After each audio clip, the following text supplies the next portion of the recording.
உலகமெங்கும் கிளைகள் கொண்ட Annamal institute of hotel management and hospital management படிப்பில் சேர்வதற்கான அட்மிஷன் நடைபெறுகிறது.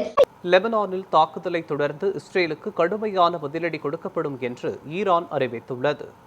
கடந்த மார்ச் மாதம் முதல் லெபனானில் உள்ள ஹிஸ்புல்லா நிலைகள் மீது இஸ்ரேல் ராணுவம் தொடர்ந்து தாக்குதல்களை நடத்தி வருகிறது.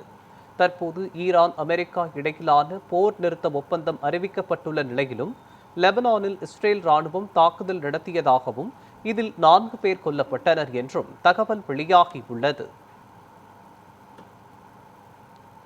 லெபனானில் தாக்குதல் நடத்திய இஸ்ரேலுக்கு ஈரான் கடும் எச்சரிக்கை விடுத்துள்ளது. போர் நிறுத்த ஒப்பந்தத்தை மீறி லெபனான் மீது இஸ்ரேல் தாக்குதலை தொடர்ந்தால் கடுமையான பதிலடி கொடுக்கப்படும் என்று ஈரான் கூறியுள்ளது. இதனிடையே போர் நிறுத்த ஒப்பந்தத்தை மீறி லெபனானில் இஸ்ரேல் ராணுவம் தாக்குதல் நடத்தி வருவதற்கு அமெரிக்க அதிபர் ட்ரம்ப் எதிர்ப்பு தெரிவித்துள்ளார். இந்த விவகாரத்தில் இஸ்ரேல் பிரதமர் நெதன்யாகு மிகவும் கவனமாக இருக்க வேண்டும் என்று ட்ரம்ப் கூறியுள்ளார்.